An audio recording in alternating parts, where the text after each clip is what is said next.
Ngisacela ukunibingelela nonke bazalwane egameni lomfowethu uKrestu inkosi yethu. Amen. Namhlanje senza usifundo 5. Isihloko sesifundo 5 sithi umshado nekhaya lobuKrestu. Indimana yekhanda esizosebenzela phezu kwayo uma senza lesi sifundo itholakala encwadini yabase-Efesu 5 verse 21. Masithandaze. Mdali wamazulu nomhlaba, Thixo olungileyo, siyabonga uNkulunkulu wethu. Sibonga ukuthi usigcinile, saphila, wasisondla enyameni. Awuyekeli futhi nokusondla emphefumulweni. Namanje Nkosi, uzofuna siqonde ngendlela ohlele ngayo khathi usungula amakhaya. Ukuze Nkosi lokho osifundisa khona sizokwenza.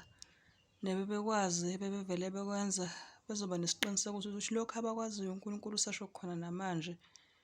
Baqhubeke Nkosi bekwenze uze ubuye. Icebo lakho lifezeke kithi ngathi siyabantu bakho. Sicela ube nathi sisafunda. Umoya wakho ongcwele usazise konke njengoba ufuna usekhaya ezulwini. NgoJesu siyakhuleka. Amen. Ngisacela ukubabingelela futhi abazalwane egameni elihle lomfowethu uKrestu inkosi yethu. Amen. Namhlanje senza usifundo 5. Isihloko sesifundo 5 sithi umshado nekhaya lobuKrestu. Indimana yekhanda itholakala kwabase-Efesu 5 verse 21. Abase-Efesu 5 verse 21. Abase-Efesu 5 verse 21 bafundeka kanjena. Nithobelane ngokumesaba uKrestu. Amen. Ithinde mabase-Efesu 5 verse 21 lendimana ithi nithobelane ngokumesaba uKrestu. Inhloso yalesi sifundo ukuba sikhombise ukuthi kubaluleke kanjani ukuba indoda nowesifazane basebenze ndawonye ekwakheni ikhaya lobuKrestu. Ukuhlanzeka kokuphila ngenye yezinto ezifunekayo ukuze umshado ube yimpumelelo. So, akukho simiso sendoda esehlukileyo nesimiso senkosikazi esehlukileyo. Bobabili bacindezelekile kuNkulunkulu ukuba bafeze izimfuneko zabo. Yebo, so lokho nje esizofunda ngaphansi kwakho osuku namhlanje ukuthi hayi ukuze umshado uzoba yimpumelelo kufanele umuntu aphile impilo ehlanzekile. Impilo ehlanzekile shuthi umuntu uzogcweliswa umoya kaNkulunkulu engahambi ngokwenyama nangokwey'nkanuko zakhe. So umbuzo mhlawumbe umuntu akazozibuza wona ukuthi-ke umshado uyisimiso esingcwele yini? Umshado, uyabo? Okay. Kodwa ngaphambi kokuba siqale lapho ake mhlawumbe ekuqaleni uNkulunkulu khona amalungiselelo amenzela wona umuntu. Ekuqaleni uNkulunkulu wamenzela amalungiselelo mani umuntu na? Cela sifunde uGenesis 2 verse 18. Genesis 2 verse 18 noverse 21 noverse 22. Genesis 2 verse 18 noverse 21 noverse 22. UGenesis 2 verse 18 uthi-ke, uJehova uNkulunkulu wathi, akukuhle ukuba umuntu ahlale yedwa, ngiza kumenzela umsizi onjengaye. Uverse 21 athi, uJehova uNkulunkulu wamehlisela umuntu ubuthongo obunzima, walala, wayesesithatha olunye lwezimbambo zakhe, wavala indawo ngenyama. UJehova uNkulunkulu wakha owesifazane ngobambo ebelithathile kumuntu, wamyisa kumuntu. Amen. So, lo muntu okukhulunywa ngaye la no-Adamu, uNkulunkulu wayeshithi akukuhle ukube ehlale yedwa, siyamlalisa ubuthongo obunzima, esemlalisile usekhipha ubambo kuyena, wavala ngenyama, wasesiyokwakha owesifazane ngobambo abelithathile ku-Adamu. So mawuzoqaphela la umsizi wakhe, lona umsizi ka-Adamu, shuthi owesifazane, umsizi wakhe ofanele yena waphuma emzimbeni wendoda. uNkulunkulu akamenzanga ngonyawo lika-Adamu lona wesifazane ukuze u-Adamu abe nezaba zokumnyathela phansi noma zokumgqilaza, kanti futhi akamkhiphanga ekhanda lakhe ukuze abe ngaphezu kwakhe, kodwa uNkulunkulu wamkhipha ohlangothini lwakhe ngasenhlizweni yakhe. So ngale ndlela enjena owesifazane wayezokuma ngasohlangothini lwakhe u-Adamu njengomsizi olingana naye. Amen. Owesifazane wayezoma ngasohlangothini lika-Adamu njengomsizi olingana naye. Wayengeke eze isiqeda sakhe ecindezelwe wuye, futhi wayengeke owesifazane ubonakale esehola esedonsa owesilisa osekuyena okhomba indlela. Cha, kodwa wayemla ngaseceleni kakhe, ngasohlangothini lwakhe njengomsizi olingana naye. So uma uzofunda kahle, okay, mhlawumbe khona omunye umbuzo umuntu angazibuza wona ukuthi iBhayibheli lithi indoda kufuneka ibe namakhosikazi amangaki na? IBhayibheli lithi indoda kufanele ibe namakhosikazi amangaki na? Cela sifunde incwadi kaTitus 1:6. IBhayibheli lithi indoda kufuneka ibe namakhosikazi amangaki na? Incwadi kaTitu 1:6. Titu 1:6. Sinombuzo ukuthi okay, nansi indoda iyafuna ukuganwa noma isiganiwe, ngabe kumele ibe namakhosikazi amangaki na? Titu 1:6. uNkulunkulu yasiphendula laphana encwadini kaTitu 1:6. Afunde kanjena verse 6, Titu 1:6.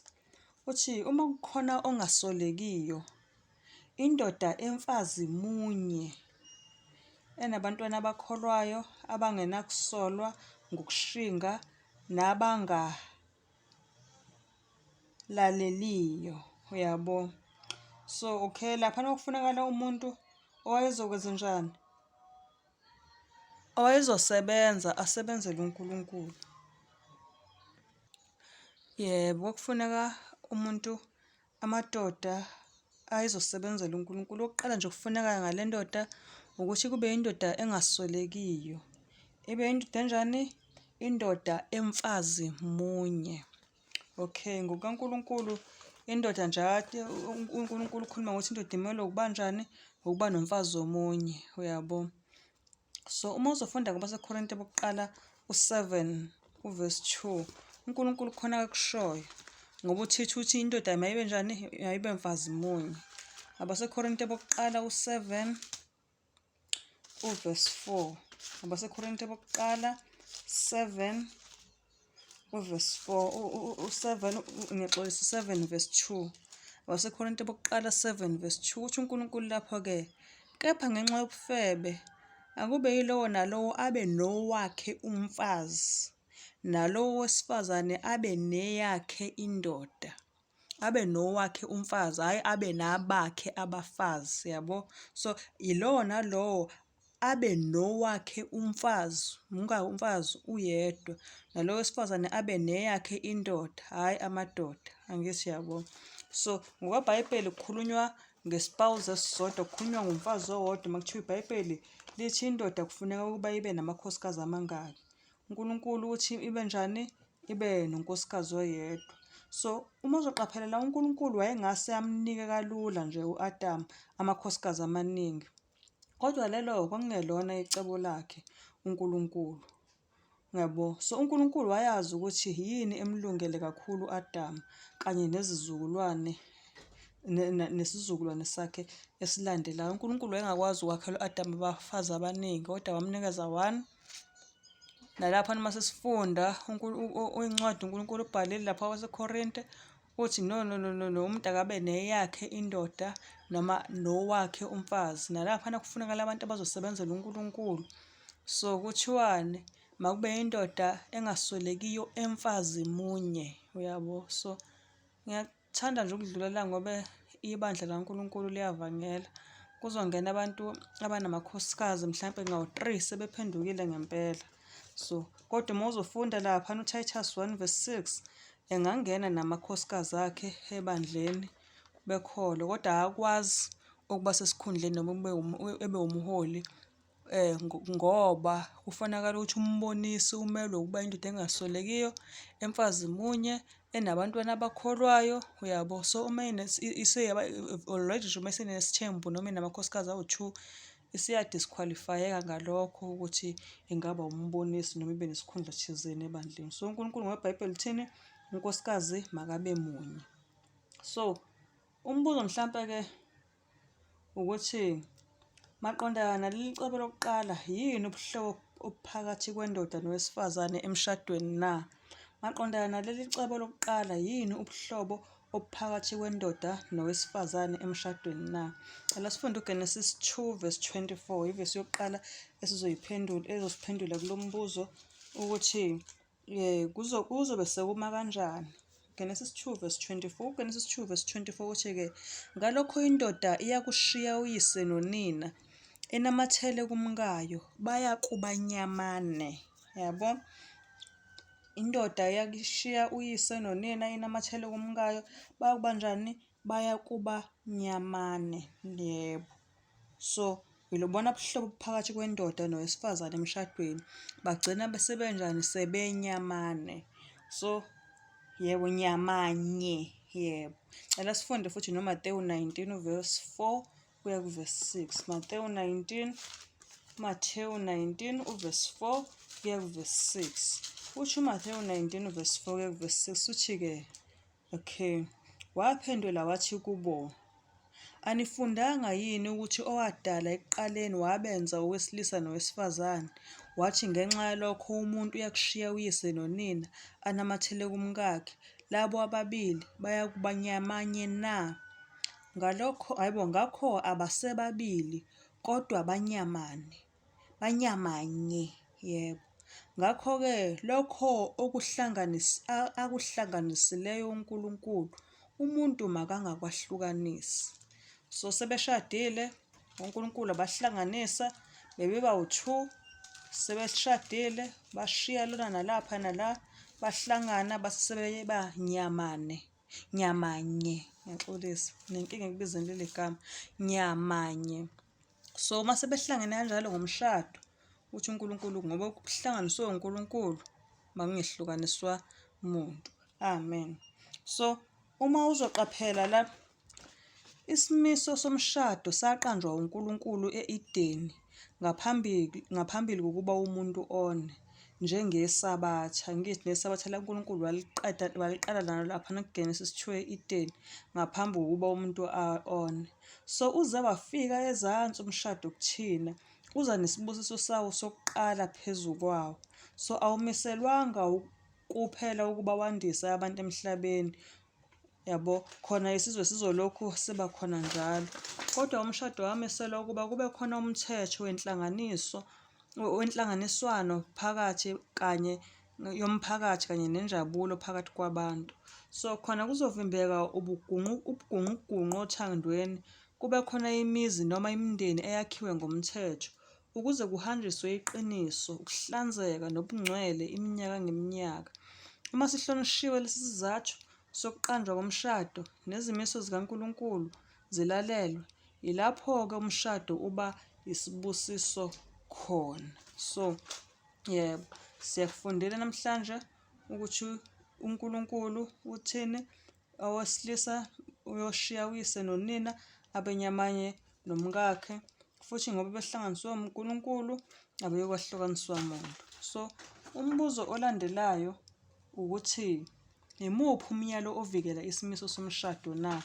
uNkulunkulu emiyalweni yakhe eyi-10 kunanomyalo ovikela umshado. Siyakhumbula ukuthi nesabatha salithola lapha emiyalweni eyi-10, le ndaba yomshado woNkulunkulu evikela umshado siyayithola nayo emiyalweni eyi-10. So Exodus 20 verse 14 no verse 17 uNkulunkulu uyakhuluma lapha encwadini Exodus 20 verse 14 kuya verse 17. Exodus 20 verse 14 no verse 17. Verse 14 uthi-ke, ungaphingi. Amen. Exodus 20 verse 14 uthi ungaphingi. Verse 17 uthi-ke, ungafisi indlu yomakhelwane wakho, ungafisi umfazi womakhelwane wakho, nenceku yakhe, nencekukazi yakhe, nenkabi yakhe, nembongolo yakhe, nokunye okukamakhelwane wakho. Kodwa la ulayini ebengiwufuna ku-Exodus 20 verse 17 lona lithi-ke, ungafisi umfazi womakhelwane wakho. Qale kwathiwani? Ungaphingi, kwase kuthiwani ungafisi. Uma sizokhumbula esifundweni esisenzile izolo, utheni uNkulunkulu lapha encwadini yamaHeberu, utheni uJesu, nizwile kuthiwa ungaphingi, kepha mina ngithi ombukayo wesifazane umkhanuke usephingile naye enhlizweni yakhe. Uyabona? So uNkulunkulu mayethi uyawuvikela umshado, usho ungaphingi. So kusho ukuthini? Uma wazi ukuthi nangu ubaba ushadelwe noma nangu umama ushadile, asikho isidingo sokuthi ungowesifazane ube nesibindi sokungena ebudlelwaneni nendoda eshadile.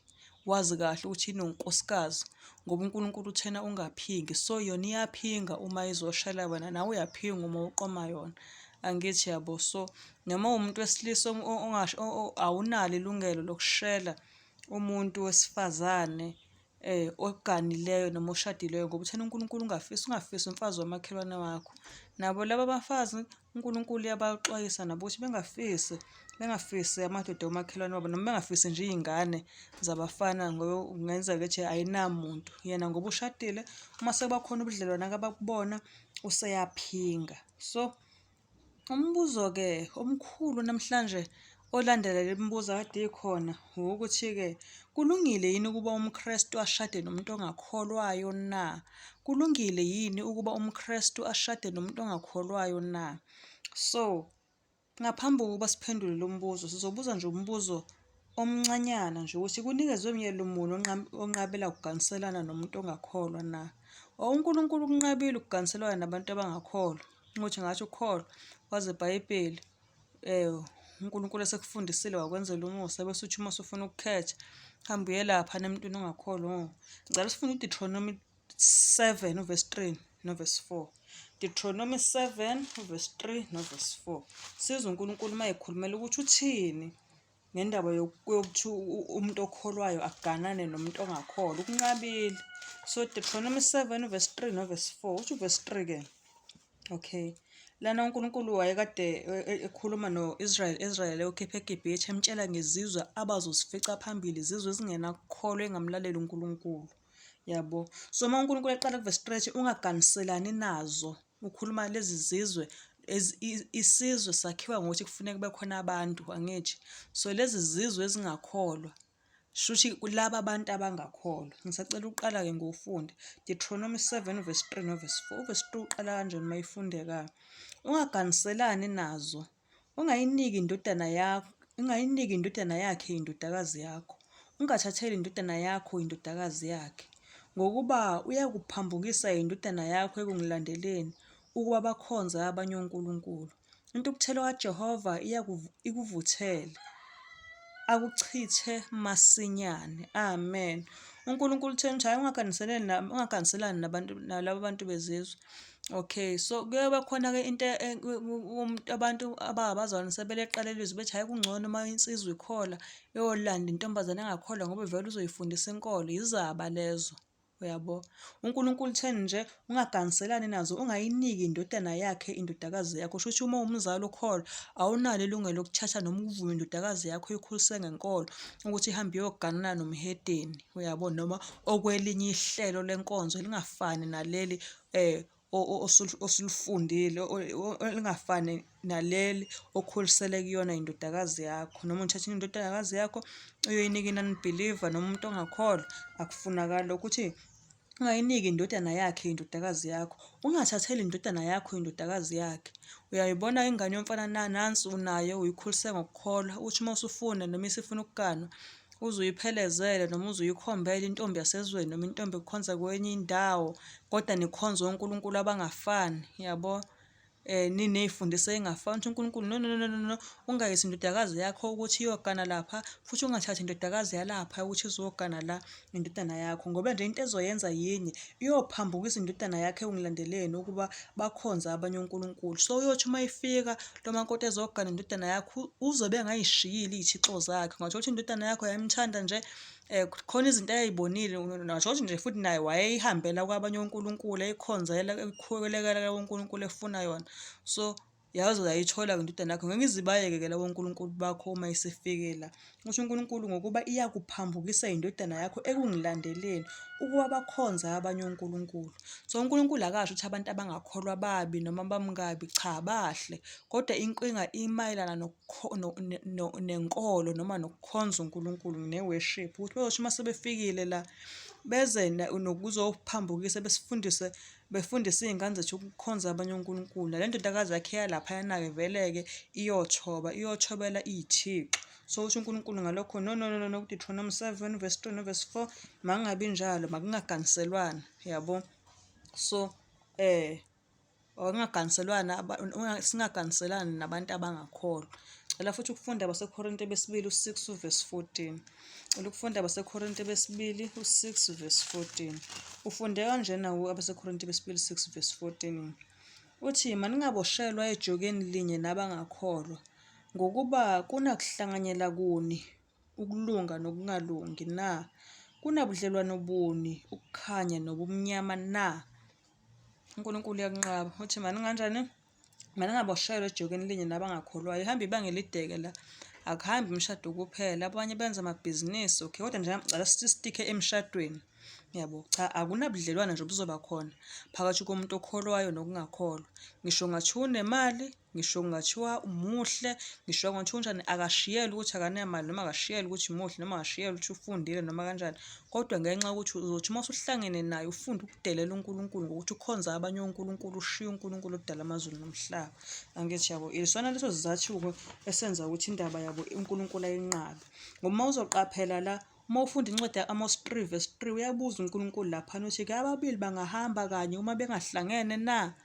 Hhayi, akuvamile. So ngoba ehamba nale ndodakazi yakho noma indodana yakho sebehlangene ngokungakholwa ngoba ilona lona, angithi yabo. So Amos 3 verse 3 lona ubuza ukuthi ababili bangahamba kanye uma bengahlangene na?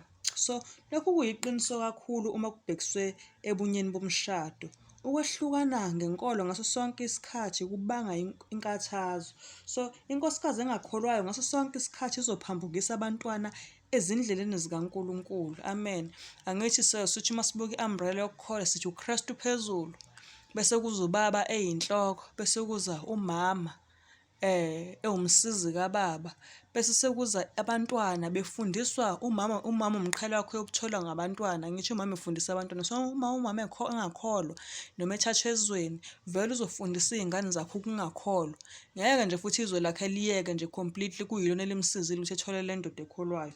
So inkosikazi engakholwayo ngaso sonke isikhathi izophambukisa abantwana ezindleleni zikaNkulunkulu. Izeluleko zikaNkulunkulu maqondana nale ndaba kufanele ukuba zilalelwe, zihlonishwe ukuze umshado ube yintokozo. So uNkulunkulu asimlaleleni, simhloniphe uma ethi ayikho indaba yokubhanqa abafana noma yokubhanqa amantombazane, uthi umfazi munye noma indoda yinye. Futhi iziluleko zikaNkulunkulu asinikeza zona namhlanje asiqinisekise ukuthi no, awuzukwazi ukugana noma ukuganiselana nabantu abangakholwa. Uma lezi zinto zothu sizozigcina emva kwalokho esesikufundile, uNkulunkulu uyasiqinisekisa ukuthi umshado uyoba yintokozo. Okay, ngisacela mhlawumbe omunye umbuzo ongaba khona. Lo mbuzo-ke uzovele uphendulwe zindimana eziwu-3. Uthi-ke iyini imiphumela yokungalaleli lo myalo na? Iyini imiphumela yokungalaleli lo myalo na? Uthi uNkulunkulu useyalile, kuzoba yini umphumela wokungalaleli lo myalo? Ngicela sifunde uGenesis 6 verse 2 no verse 3.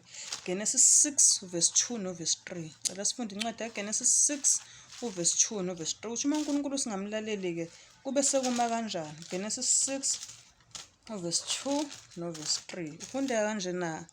Uthi amadodana kaNkulunkulu abona amadodakazi abantu ukuthi mahle, azithathela abafazi kuwo abathandayo. Wayesethi uJehova, umoya wami awuyi ukubusa njalo kumuntu njengokuba eyinyama nje. Amen. Ngicela ukuma lapho. Uthini uNkulunkulu uma uswenza usuyithandanela noma usuyikhethela ngokuthanda kwakho?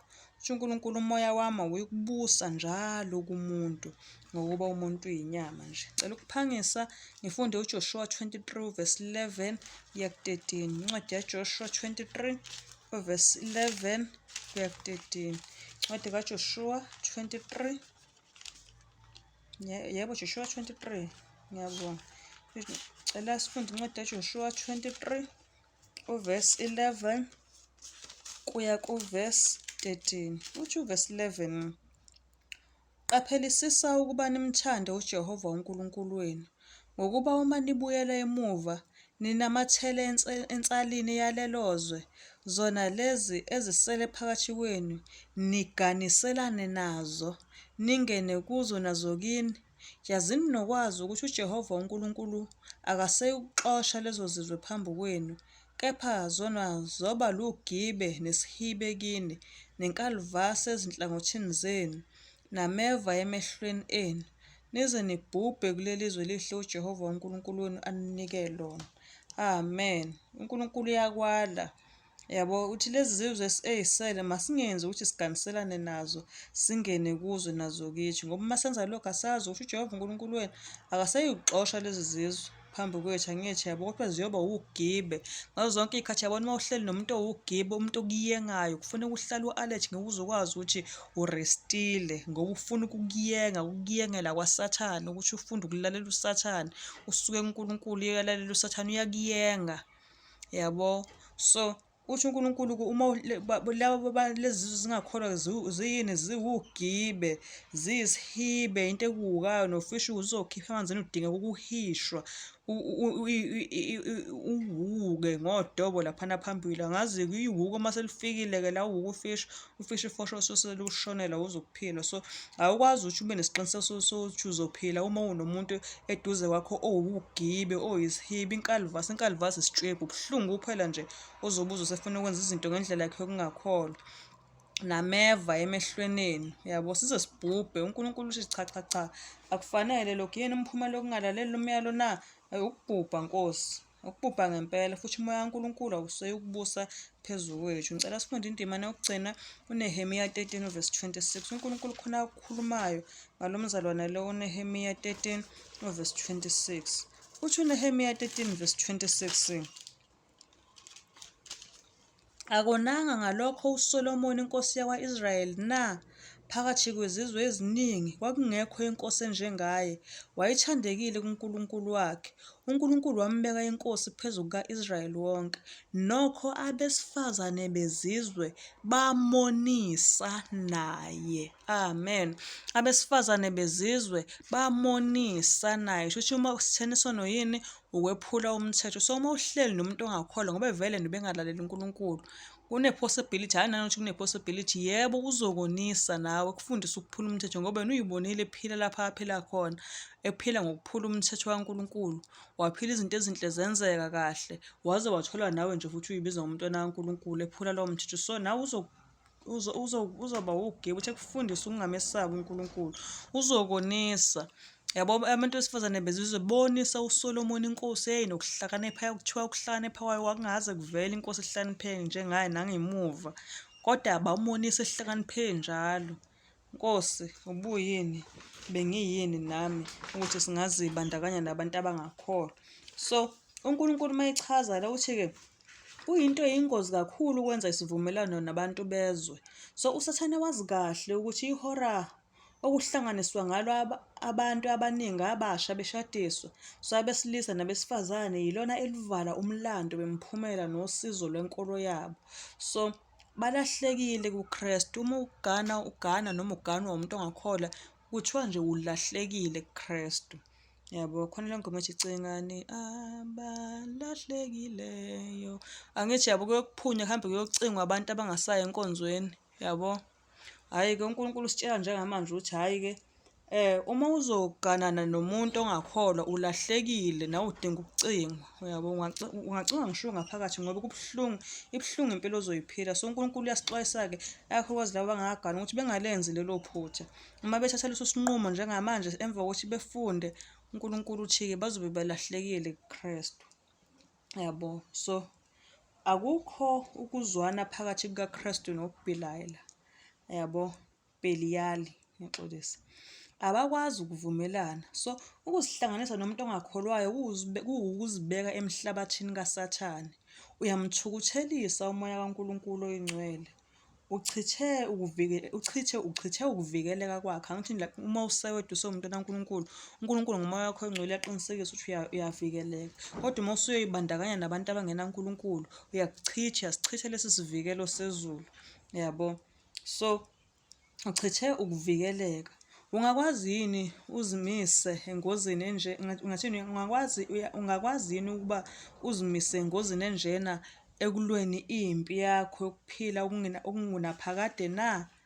Hayi, i-risk enkulu. So ngaphandle kokuba uzokuba nekhaya lapho amathunzi angeke asuka khona, ungalokothi uzihlanganise nomuntu oyisitha sikaNkulunkulu.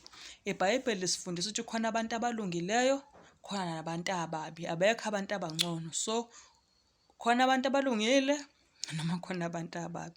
Uma sesithi kungcono so sesiqhathanisa nasodwa ngoba into esiyazi ukuthi uJesu simlandela ulungile, usathane singamlandeli umubi, uyabo. So siphakathi ukuthi umuntu ulungile noma umuntu unjani, mubi. So ungalokothi mntwana wasekhaya uyihlanganise nomuntu oyisitha sikaNkulunkulu ngoba mase uzokhumbula lapha ekudalweni uNkulunkulu encwadini kaGenesise kuthiwa wafika umdala u-Adamu. U-Adamu wathi uma evula amehlo wabona uNkulunkulu, wazi uNkulunkulu, yabo.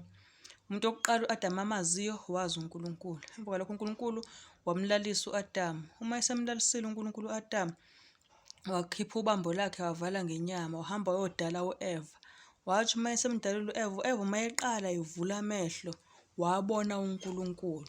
So uNkulunkulu u-Adamu wathi uma evula amehlo wabona uNkulunkulu, u-Eva wathi uma evula amehlo naye wabona uNkulunkulu. uNkulunkulu wasesemthatha u-Eva emyise ku-Adamu kodwa u-Eva kuqala wazi uNkulunkulu. So uma sebeshadiswa zakuhlangana owesilisa nowesifazane abazi uNkulunkulu, yabo.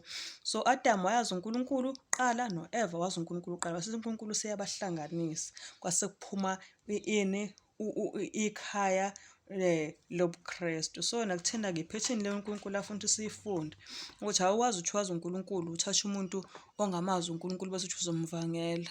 Ikhona leyo nto ukuthi uyamvangela, uthena uNkulunkulu go ye there, sivangela kanjalo, yabo. Akaze kubikho lapho kuthiwa khona sizovangela ngocansi, yabo. So uNkulunkulu uma ubuza ukuthi kulungile yini kuba umKrestu ashade nomuntu ongakholwa na, cha. uNkulunkulu uyakunqaba lokho. Noma futhi umzane angahamba ezifundeleni incwadi ka-Ezra 7, 8, 9, 10 lawo ma-chapters wafunde ngokuthanda kwakhe. Maningi amavesi ukuthi ngisithatha lapha nalaphaya ngenxa yesikhathi. Ukuthi uNkulunkulu uyakunqaba indaba yesithembu. uNkulunkulu uyakunqaba ukuthi ukuganiselana nabantu abangakholwa. So umbuzo mhlawumbe umuntu akazuzibuza wona ukuthi kufanele kube khona ubuhlobo muni lobuKrestu na, kufanele kube khona ubuhlobo buni ekhaya lobuKrestu na. Kodwa singakawubuzi lo mbuzo ungakaphenduleki, khona umbuzo engicela ukuwuthatha uzophendulwa zindimane eziwu-3 uthi indoda kufanele iyiphathe kanjani inkosikazi yayo na. Indoda kufanele iyiphathe kanjani inkosikazi yayo na. Nansi indoda izoyiphatha kanjani inkosikazi yayo na. Sicela ukuqala isifunde abase-Efesu 5 uvesi 25 kuya kuvesi 29. Abase-Efesu 5 uvesi 25 kuya kuvesi 29. Efesu 5 vesi 25. Uvesi 25 uqala kanjena, kuthiwa-ke madoda thandani omkeni njengalokho noKrestu ulithandile ibandla wazinikela ngenxa yalo, ukuba alingcwelise alihlambulule ngesigezo samanzi ngezwi, ukuze azimisele ibandla elinenkazimulo elingenasisihla nambimbi nanto enjalo, kodwa libe ngcwele lingenacala. Kanjalo amadoda afanele ukuthanda umkawo njengemizimba yawo. Othanda umkakhe uzithanda yena, ngokuba akakho wake wazonda eyakhe inyama, kepha uyayondla ayiphathe kahle njengalokho noKrestu enza kulo ibandla. Amen. Nanka amadoda kuthiwa awathande. Yabona-ke nje indoda kuthiwa yenze njani? Ayithande. Madoda thanda nomkeni, bathandeni. Yabona nje Nkosi, ibuhlungu-ke le nto le ngoba nabantu besilisa njengamanje sebeyajabula bejabulela ukuthi khona intombazane evele yamshela yathi bhuti uyangichaza, bhuti ngiyakuthanda. Kufanele ukuba nje i-agenda yesitha le gama ukuthi ngiyathanda kufanele kuphume kubani? Kumuntu wesilisa. Ungakujabuleli nje bhuti noma umuntu omusha lapha ekhaya ushelwa yintombazana, hayibo. Enganje uyayibothi ayilifunde iBhayibheli ngoba utheni uNkulunkulu madoda athandana nomkeni ngoba uthi ngisho ungayiqoma shuthi kuyoba i-vice versa-ke iyosebenza ukukuthanda ikondle futhi ngoba nakha nakukhulunyiwe laphaya kuthiwa-ke akekho ozonda inyama yakhe, kepha uyayondla ayiphathe kahle. Angisho noJesu Kristu ibandla lakhe uyalondla. Usondla ngezwi, usondla nje nanokudla kwenyama, yabo. Usiphatha kahle njengalokhu noKrestu enza kulo ibandla. So amadoda amelwe ukuthanda omkawo. So labo sisabashela abafana badukile bashawe yisithi ingqondo, ubufebe obusezingeni eliphezulu lobo. Abanye bayakhuluma ngomlomo beze bababhalele laphana ama-messages, abanye babathengela izipho ukuze bezothola leyo attention. Abanye bayabafensa benza ama-moves athile ukukhombisa ukuthi bayathandwa.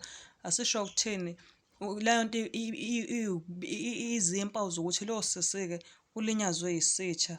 udinga usizo olukhulu, akadingi ukudestroywa, uyabo. So uma umbonile ukuthi unjalo, baleka kakhulu, bese uyamcabanga uNkulunkulu ukuze ezosizakala.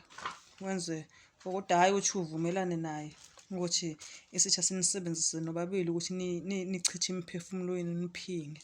So u-1 Peter 3:7 usaphendula khona ukuthi indoda kufanele iyiphathe kanjani inkosikazi yayo na. Petro 3:7 kuthiwena laphana ayithande, angithi siyakhumbula. 1 Peter 3:7 uthini kuNkulunkulu? UPetro 3:7 usho uNkulunkulu laphana-ke, kanjalo madoda hlalani nabo ngokokwazi njengalokhu owesifazane eyisitsha esibuthakathaka, nibanike udumo, lokhu beyizindlalifa zomusa wokuphila kanye nani, ukuze imikhuleko yenu engathiywa. Amen.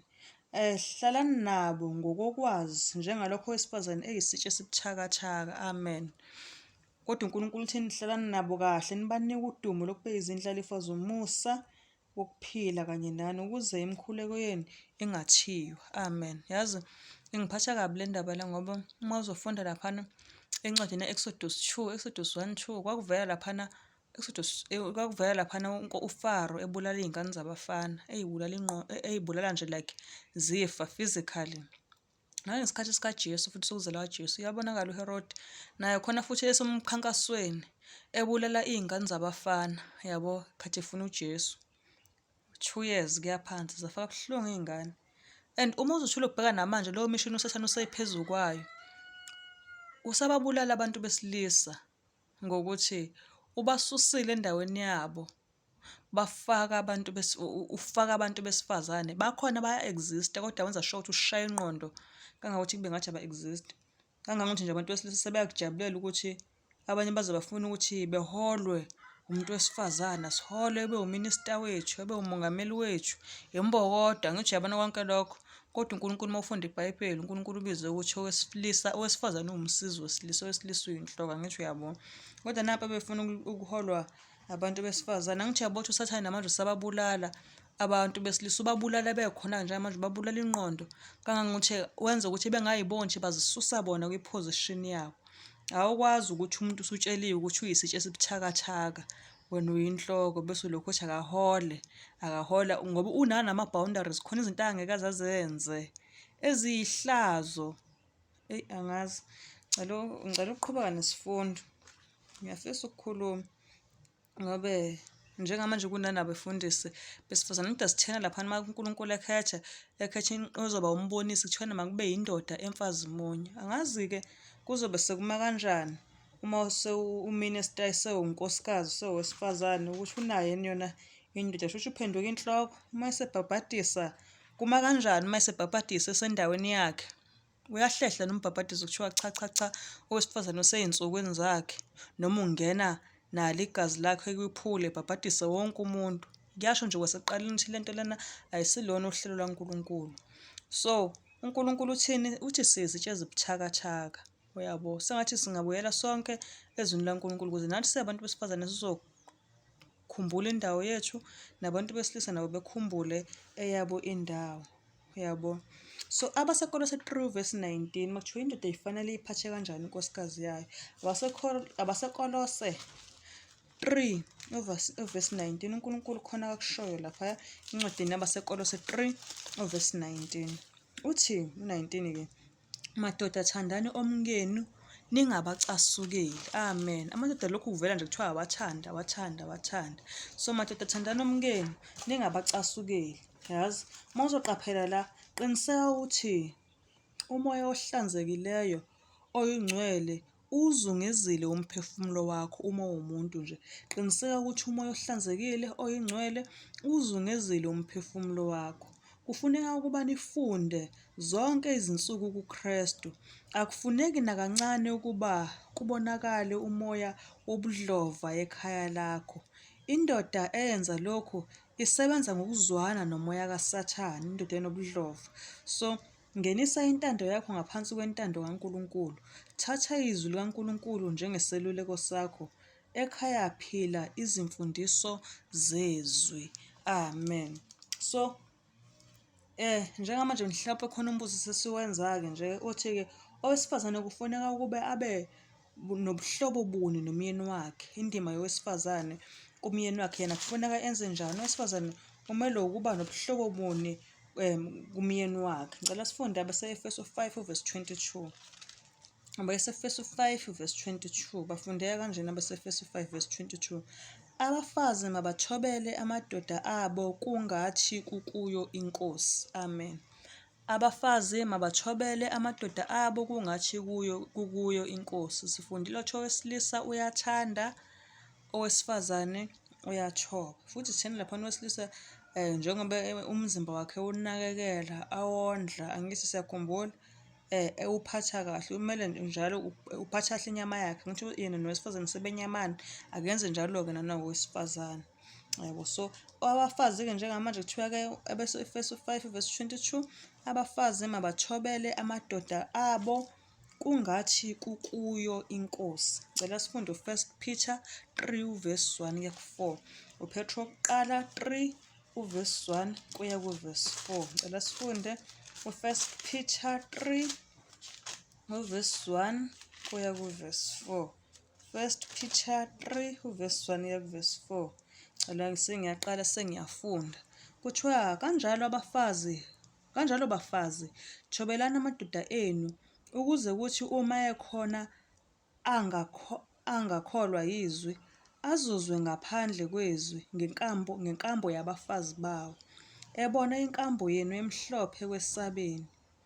Ukuhloba kwenu bafazi makungabi ngokungaphandle, okokwaluka izinwele, nokokufaka igolide, noma okokugqoka izingubo, kepha makube ngumuntu osithekileyo wenhliziyo, ohloba ngokungabhubhiyo, komoya, omnene, onokuthula, okuyigugu phambi kukaNkulunkulu. Amen. Yazi njengamanje uNkulunkulu usifundisa lokho, usho ukuthi uyasibona impela isikhathi esiphila kusona, nje isikhathi sokunaka ingaphandle lesi. Umuntu ulwa nobuso, ulwa nokuthi yena ubukeka kanjani, nanokuthi ugqoke kanjani, kodwa bambalwa abalwa nokubukeka kwesimilo. Kuthiwa ukuhloba kwenu makungabi okungaphandle, kokwaluka iy'nwele, nokufaka amagolide, angithi kuyacopha, abantu bayahloba, makungabi-ke njalo. So uma sihamba khona isifundo sasivezayo ukuthi lapho kubonakala kushiwo kuthiwa abantu abangakholwa balindeleni kubantu abakholwayo. Abakholwayo kusho ukuthi kufuneka kube nendlela abazohamba ngayo. Njengamanje masifundela siyathola ukuthi kusho ukuthi khona abesifazane bazophenduka bebe namadoda angakholwayo, kodwa uyothi indoda uma isekubona usuhlobe ngokuhlobo okungabhubhiyo, iphenduke isibona inkambo yakho enhle. Yabo, so unomoya omnene, onokuthula, lokho kuyigugu phambi kukaNkulunkulu. Kusho ukuthi thini le ndaba le? Ukuhloba kwenhliziyo ukukodwa kwanele ukuthi kungaphendula indoda yakho, kwanele ukuthi kungaphendula umndeni wakho, kwanele nanokuthi kungaphendula nanobomakhelwane wakho. Kusho uNkulunkulu esikhundleni sokuba sicwile esizungwini sasekhaya, inkosikazi nomame kufuneka ukuba ithathe isikhathi, ifunde, izigcine, ihlale inolwazi, iwumngane womyeni wayo, kanti futhi ihlale ixhumene nezingqondo ezikhulayo zabantwana bayo. Inkosikazi leyo kuthiwa ayilisebenzise ngokuhlakanipha ithuba elingelayo lokuba iphakamise abantwana ekuphileni okuphakemeyo. Ithathe isikhathi, yenza ukuba umsindisi othandekayo abe umngani wayo wemihla yonke. So nesihlobo sayo, iziphe isikhathi sokufunda izwi.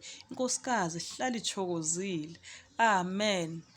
Siyezwe inkosikazi nje uma kukhulunywa la kuthiwa impela ihlale ithokozile, umngani nomyeni wayo, ikhulisela kahle, iqaphile ingqondo zabantwana bayo. Nkosi, siyezwe. Akukhulunywa la ngokuthi ngoba amakhosikazi amanje asajaha ukuthi iy'ngane ahambe eyoy'beka ema-creche. Ithi ingane ina-6 months kuthiwa ayihambe iye e-creche. Ithi ingane ina-6 months kuthiwa ayihambe iyolala ekamerweni elincane. Ekamerweni ley'ngane noma isinombhede wayo. Hhayi, into ey'khona la ezweni.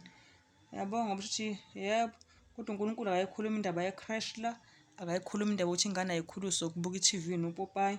Cha, uthi uNkulunkulu ayilisebenzise ngokuhlakanipha ithuba elingelayo lokuba iphakamise abantwana ekuphileni okuphakemeyo. Yabo, kunjalo. Yebo. So abazali bafanele ukubakhulisa kanjani abantwana babo na? Abazali bafanele ukubakhulisa kanjani abantwana babo na? Ngicela ukufunda incwadi yaba-Efesu 6 verse 4. Efesu 6 verse 4 bafundeka kanjena. Kuthiwa nani boyise ningabathukuthelisi abantwana benu, kodwa nibondle ngokuyala nangokuqondisa kweNkosi. Amen. Nani boyise ningabathukuthelisi abantwana benu, kodwa nibondle ngokuyala nangokuqondisa kweNkosi. Amen. Umntwana uyamondla, khona abaneliswa ukuthi bakhipha imali kuphela. Mondla umntwana ngokumyala, yabo, ngokuyala nokuqondisa kweNkosi. So umuntu noma ungamnika nje imali, kodwa uma ungaze umyale umfundisi ukwesaba uNkulunkulu, awumfundisanga ukuhlakanipha, lowo muntu akondlekile, ngoba esesuthi kunjalo ikhenta yakhe igcwele isisu, uzoshawa yisitha, ngoba izofika isitha ethi yena kumnandi kanti uzofa. Lobo ubumnandi besikhashana obuzohunga umphefumulo yakhe afe ngakholwa. Yabo, so nani boyise ningabathukuthelisi abantwana benu, kodwa nibondle ngokuyala nangokuqondisa kwezwi. Amen. Yalani bafowethu. Abasekolose 3 verse 21 uNkulunkulu khona akukhulumayo. Kwabasekolose 3 verse 21 usho uNkulunkulu-ke, boyise ningabathukuthelisi abantwana benu ukuba bangadangali. Hayi, siyabonga. Isifundo sethu, uma uqaphela lana kuthiwa-ke abazali kufuneka ukuba basebenze kanye kanye, babe yinto eyodwa, babe mqondo omunye, bobabili ubaba nomama, kungabi bikho ukwahlukana kubona. Kodwa abazali abaningi bayaphambana ekusebenzeni kwabo. Ngendlela enjena babonakale ngokuswela impatho enhle. Ngesinye isikhathi kuyenzeka ukuba unina noyise omunye phakathi kwabo atotose kakhulu, kanti omunye abaphathe ngonya impela. So lokhu kwehlukana kunjena kuchitha imiphumela emihle ekubumbekeni kwesimilo sabantwana babo. So unina wabantwana kufuneki ukuba azame ukuba aphuphuthekise amehlo akhe ukuba angaziboni iziphosiso ubaba azenza kubantwana. Kanti-ke naye unina kufunakala ukuba avumele abantwana ukuba benze into engafunwa uyise. Uma obaba nomama behlukene, omunye edonsela lena echitha imfundiso yomunye, umuzi uzochitheka. Ngeke kusahlonipheka baba noma mama, ngeke basaba nalo iqholo, okuyiyona nto ebalulekile ekhaya eliphethwe kahle. So umbuzo umuntu angazibuza wona ukuthi abazali kufuneka ukuba babafundise ngaso sonke isikhathi abantwana.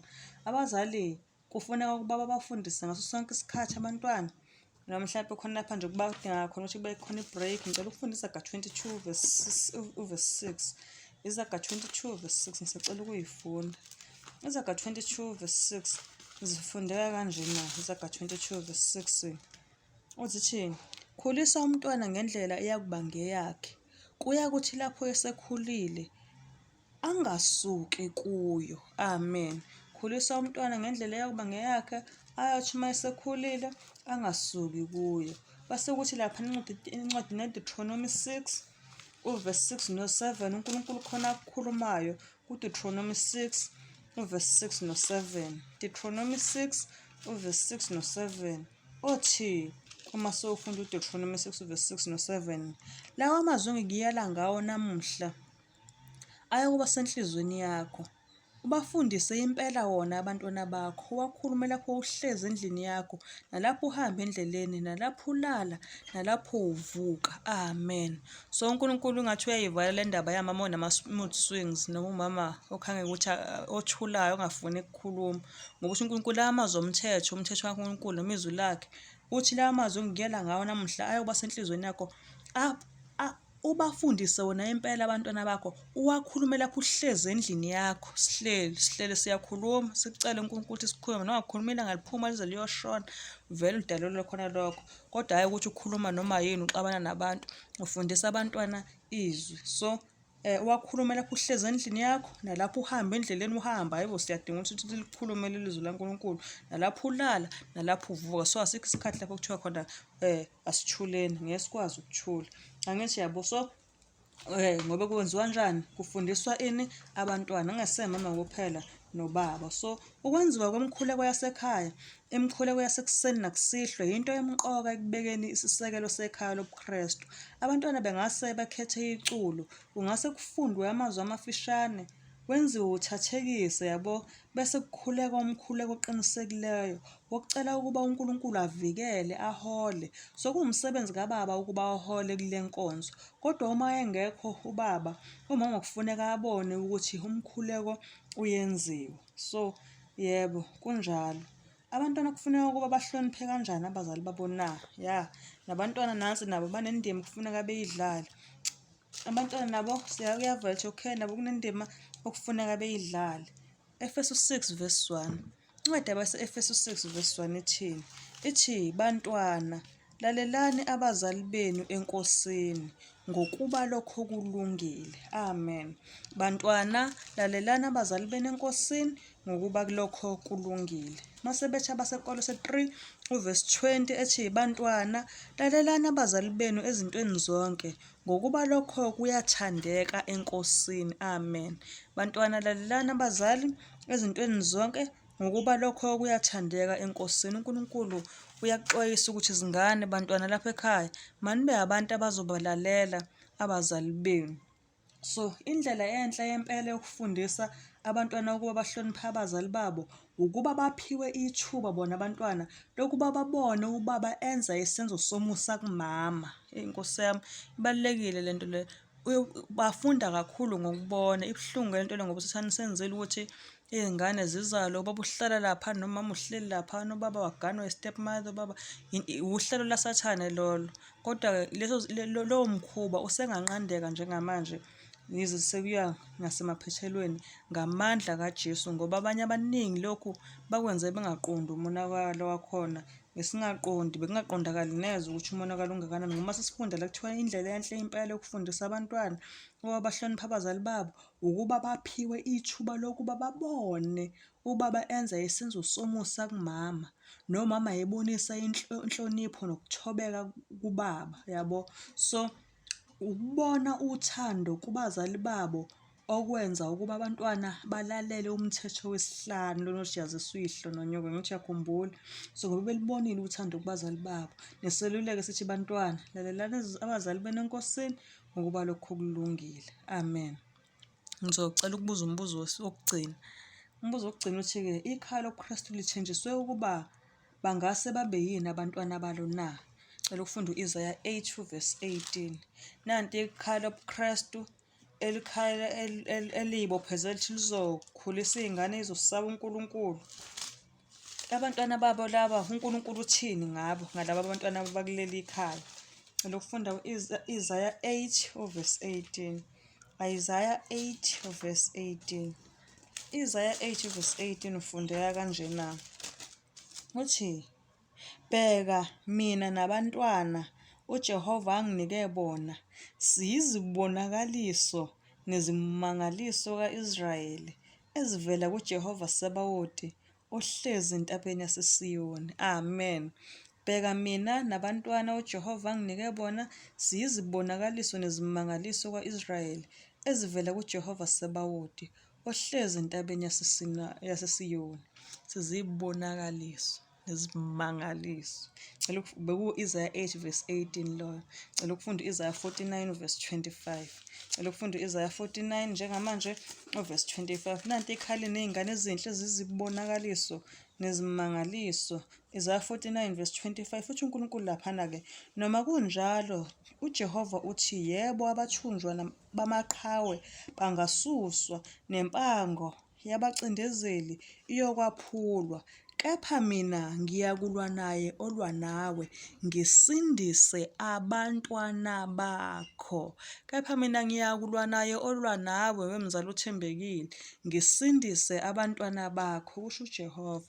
Amen. So abantwana abanikezwe kubazali babo njengomsebenzi oyigugu uNkulunkulu azowubiza ezandleni zabo ngelinye ilanga. Kufuneka sichithe isikhathi esikhulu impela ekubafundiseni, ekubanakekeleni nasemthandazweni. Amen.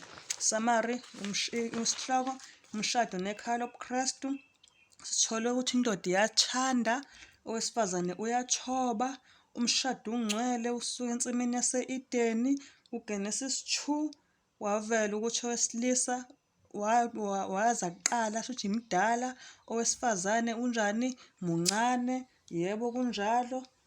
Sathola ukuthi uNkulunkulu futhi akuthi indoda ayibe nomfazi oyedwa, nomfazi abe nendoda eyodwa, isithembu cha, imikhuba leyo engavelanga uNkulunkulu. Uma ufuna ukulandela nje ukuthi isithembu sivela kubani noma abantu basenza, sivela lapha kuGenesis 4:19 kwinzalo kaKhayini. Siqala nje ukuzwe lapho-ke isithembu, saqala kuKhayini nenzalo yakhe lapha kuthiwa khona uLameka wazithathela abafazi ababili. ULameka wayenye yamadodana kaKhayini, beqhuba khona ukungalaleli, ukuphula umthetho kaNkulunkulu, ukudlova.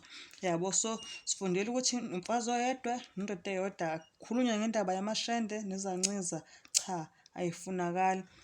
Indaba yokushada nomuntu ongakholwa uNkulunkulu nayo futhi uyayinqaba. Owesifazane uyathoba, owesilisa uyathanda. Uyabo, so ekugcineni babanyamana, abantwana balalela abazali.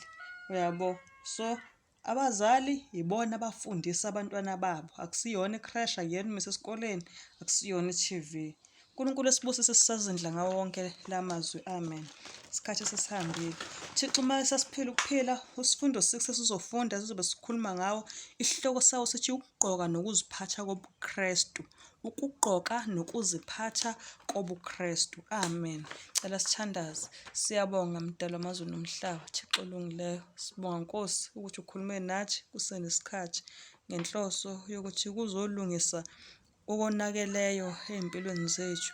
Nanalaba okusekhona ithemba, abasasuka, abaseqhumayo, bathi nxa bebuzwa ukukhuluma kanjena, beqaphela nanoma yini ezofika izongenelela, bese beyabona ukuthi lokhu kuyisijobelelo sesithi.